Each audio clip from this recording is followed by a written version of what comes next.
Selamat datang murid-murid.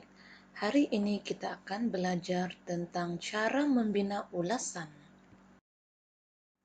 Sebelum memulakan ulasan, murid perlu membaca soalan di atas gambar tersebut. Kemudian, garis kata kunci atau tajuk soalan. Biasanya kata kunci ini bermula selepas perkataan tulis ulasan tentang. Selepas itu, kenal pasti isi tersurat. Isi tersurat ialah isi yang ditunjukkan dalam bahan grafik. Contohnya yang telah digariskan di bawah ini. Selepas itu, murid juga perlu mengenal pasti isi tersirat. Isi tersirat ialah isi yang perlu dipikirkan sendiri dan tidak ditunjukkan dalam bahan grafik. Biasanya, kita perlu menggunakan kata hubung untuk mencari isi tersirat. Murid boleh melihat contoh di bawah. Ini merupakan format ulasan. Murid perlu menulis perenggan pendahuluan, isi, dan penutup.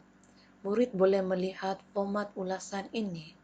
Perenggan pendahuluan, ayat dimulakan dengan ulasan ini menunjukkan tajuk soalan yang telah digaris oleh murid di soalan tadi.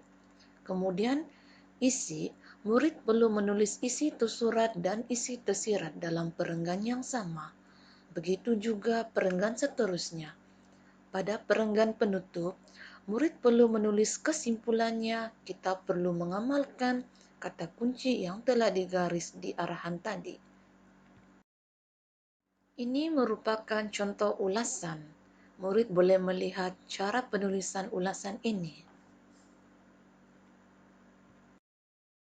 Ini merupakan latihan ulasan di buku aktiviti.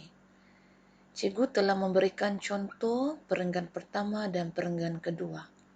Jika murid nampak, ayat yang berwarna hitam ialah isi tersurat, manakala ayat yang berwarna biru ialah isi tersirat yang murid fikir sendiri.